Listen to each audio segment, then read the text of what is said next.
कृति जी हमारे साथ यहाँ पर मौजूद हैं।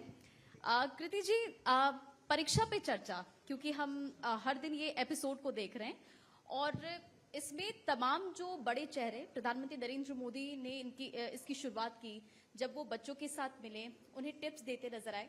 तो सबसे पहले मेरा सवाल यही होगा कि आप इसे कैसे देखते हैं? माइक प्लीज ले लीजिए। हमारे माननीय प्रधानमंत्री जी का जो बच्चों के प्रति प्रेम और जो एक उनका एजुकेशन के प्रति उनका बहुत ही क्लियर विजन है हमारे आने वाले भविष्य के लिए, वो निश्चित रूप से उनके इन्हीं बातों से ये परिलक्षित होता है कि बच्चों को स्ट्रेस फ्री एग्जामिनेशन पे देना चाहिए। लेकिन उससे भी ज़्यादा ज़रूरी होता है कि एग्जामिनेशन का कायदे से भय ही नहीं रहना चाहिए।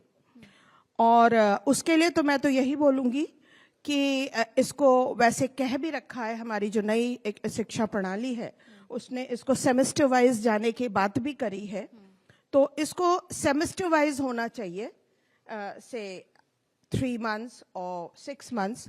उससे क्या होगा कि बच्चों में एक भय नहीं होगा और वो जितना पढ़ेंगे 3-4 महीने उसी से संबंधित उनसे क्वेश्चंस किए जाएंगे और वो उसको एक्सटेम्पोर अगर अपनी बात कहें, उसको लिखें, जिस भी तरीके से ऑब्जेक्टिव्स रहे। चाहे फिर मेरा यहाँ पर ये भी कहना है कि खाली ऑब्जेक्टिव प्रश्न पे नहीं ध्यान देना चाहिए, हमें एक हमारी लिटरेचर जो हमारी परंपरा है उसको भी आगे बढ़ा के रखना चाहिए और उसमें हमारी अभिव्यक्ति को बड़ा खास ध्यान देना चाहिए। तो अभिव्यक्ति को जो आश्रय प्रश्रय दे, इस तरह के क्वेश्चंस रख करके और इस तरह से 3 महीने में अगर हम लगातार बच्चों को दें तो हमारी शिक्षा प्रणाली में एक आमूल चूल परिवर्तन होगी और जो रैटिफाइंग की जो हमारी मानसिकता है उस पे एक अंकुश लगेगा। क्योंकि रटने से हमारा दिमाग विकसित नहीं होता है, विकसित तभी होता है, जैसे आज ही आप मुझसे प्रश्न पूछेंगे तो मेरा कोई भी रटा हुआ नहीं होगा, जो आप बोलेंगी, जो आप पूछेंगी उसी का जवाब मिलेगा। पढ़ेगा भारत बढ़ेगा भारत, और सरकार की कोशिश भी लगातार यही है कि शिक्षा के क्षेत्र में इसे हमेशा बढ़ाया जाए, बच्चों को हर सुविधा मिले। इसी के साथ साथ किस तरह से बच्चे भी हमारे पढ़े लिख कर आगे बने और आत्मनिर्भर वो भी हों। नई शिक्षा में कितना परिवर्तन आप देखती हैं, इससे लेकर क्या कुछ कहेंगे? नई शिक्षा में सबसे जरूरी है कि हम एक वसुधैव कुटुंबकम की तरफ हम लोग अग्रसर हों और उसके लिए एक बहुत आवश्यकता है कि हम हर तरह के जो लैंग्वेजेस हैं उस पे अपने बच्चों को पूरा अधिकार दें, उस पे उनको पारंगत करें। जब हम इस तरह की व्यवस्था रखेंगे, जब हम मेरा तो ये कहना है कि हिंदी के साथ अन्य विदेशी भाषाएं जैसे कि फ्रेंच है, स्पेनिश है, इंग्लिश है, चाइनीज है, क्योंकि ये सब हमारे आगे जाकर के हमारे देश को आगे बढ़ाएंगे और आने वाला समय जहां पर हम विश्व में अपने भारत को गुरु के रूप में देखते हैं, तो हमें इनसे आपस में बात करना, इनसे व्यापार करना, इनसे अपनी नई नई चीजें सीखना और अपनी नई नई चीजें इनको देना, इसके लिए बहु लैंग्वेजेस को हमें निश्चित रूप से अपने सिलेबस में रखना चाहिए। बिल्कुल, देखिए मैं आपके बारे में पढ़ रही थी, हरदोई जिले में एजुकेशन के क्षेत्र में सबसे अधिक काम किया गया जी। तो अब इसका भी जिक्र कर लेते हैं, किस तरह से, किस विजन के साथ आप आगे बढ़ रही हैं, आगे आने वाले समय में क्या कुछ आप चेंजेस लाना चाहती हैं, क्या कुछ चेंजेस देख रही हैं? मैंने जैसे बोला आपको, हम लोग हमारा परिवार करीब 150 साल से हमारे एजुकेशन में है और RR इंटर कॉलेज, राजा रुक्मांगद इंटर कॉलेज, वो जो है एक 125 साल पुराना कॉलेज है जिसने एजुकेशन उस समय स्थापित की जिस समय एजुकेशन का नाम भी नहीं था। तो ऐसे में उसके बाद जब मैंने उसको टेक ओवर किया, मैं भी 40 साल से एजुकेशन फील्ड में हूँ, तो मैंने भी जिस तरीके से भी अपनी एजुकेशन हरदोई में या आसपास के इलाकों में किस तरीके से उसको इम्प्रूव करके उसको एक वैश्विक स्तर पे किस तरह से हम ला सकें, इस तरह की मैंने व्यवस्थाएं करी। उसमें ISC का भी मैंने एफिलिएशन लिया, सीबीएसई का लिया, यूपी बोर्ड का भी लिया, और आगे जाके अब इस समय मैं आईबी इंटरनेशनल बैकलोरेट की तरफ मेरा स्कूल एफिलिएशन की तरफ जा रहा है। नाउ इंटरनेशनल बैकलोरेट जैसे कि आईसीएसई एक कैम्ब्रिज यूनिवर्सिटी की पढ़ाई है, वैसे ही इंटरनेशनल बैकलोरेट एक स्विस एजुकेशन की प्रणाली है, जिसमें कि बुकिश नॉलेज पे बिल्कुल भी ध्यान नहीं दिया जाता।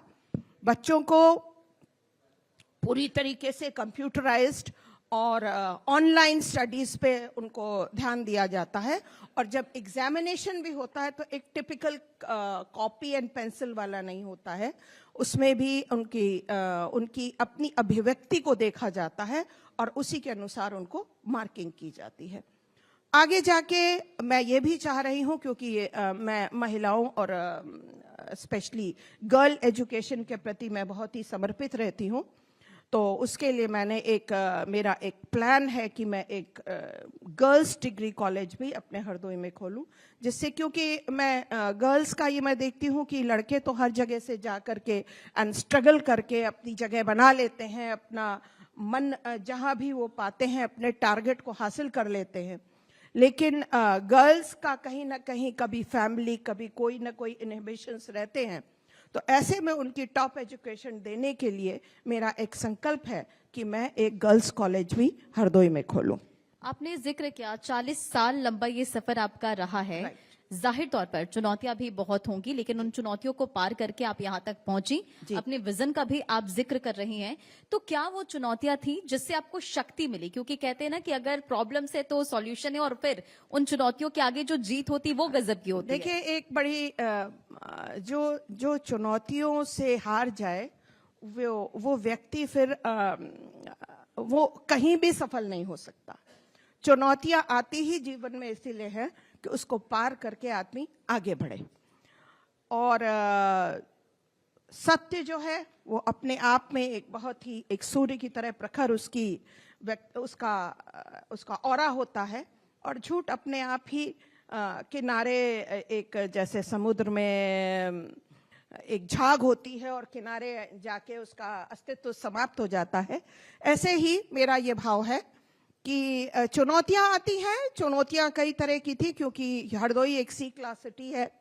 निश्चित रूप से आईएससी स्कूल चलाना, इंग्लिश स्कूल चलाना, और यूपी बोर्ड से और भी एजुकेशंस को हम किस तरीके से, UP board is a very good board, उसमें सिलेबस बहुत अच्छा है।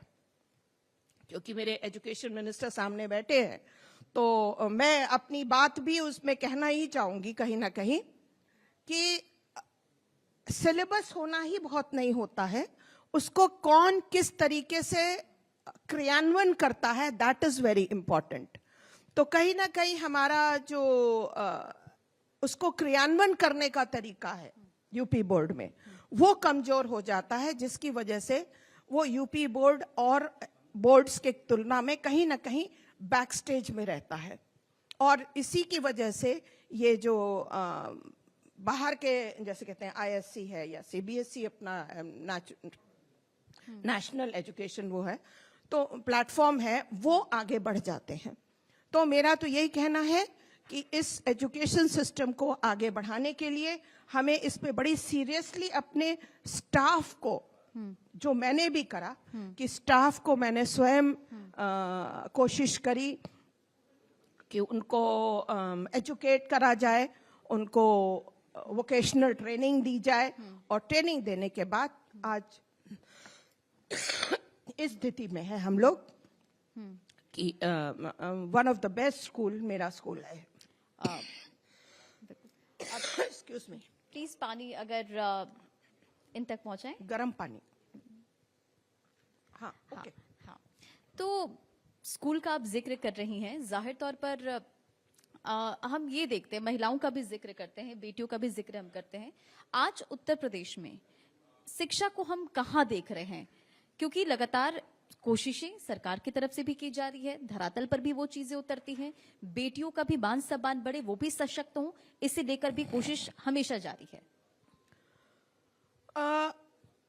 एजुकेशन यूपी में जहां तक मेरी नजर में सबसे बेस्ट है।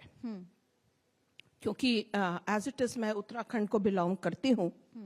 उत्तराखंड में अगर आईसीएसई बोर्ड को छोड़ दिया जाए तो एजुकेशन कहीं ठहरती नहीं है।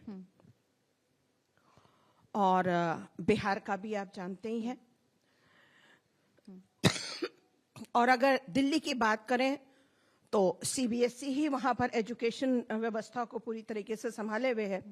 लेकिन उत्तर प्रदेश में हमारे माननीय प्रधानमंत्री, माननीय हमारे चीफ मिनिस्टर जी, सभी के सहयोग से बहुत ही लगातार इस पे थ्रस्ट दिया जा रहा है। इसको आगे बढ़ाने के लिए उन्होंने तरह तरह के, मैंने अपने ही जैसे सिटी में भी देखे हैं और बहुत बाकी जगह भी देखे हैं कि उन्होंने बच्चों के लिए बहुत अच्छी व्यवस्था रखी है। प्राथमिक शिक्षा में भी मैंने देखा है कि जो गवर्नमेंट स्कूल हैं उसमें स्मार्ट क्लासेस उन्होंने लगाया है और बड़े सुंदर क्लासेस को बनाया है और टीचर्स को भी बहुत मोटिवेट करते हैं लगातार। तो मुझे तो लगता है कि UP is going forward to in education. बिल्कुल, और ये कोशिश भी लगातार सरकार की जारी है। सरकार 40 साल का आपका भी लंबा सफर यहाँ पर, जिसका जिक्र आप करे थी, वो चुनौतियों से पार पाना और आज सशक्तिकरण की ओर हम सब बढ़ रहे हैं और एजुकेशन को लेकर भी हमेशा बदलाव देख रहे हैं। बहुत बहुत शुक्रिया इस सेशन में शामिल होने के लिए, तमाम मुद्दों पर अपनी बातचीत करने के लिए। Thank you. Thank you.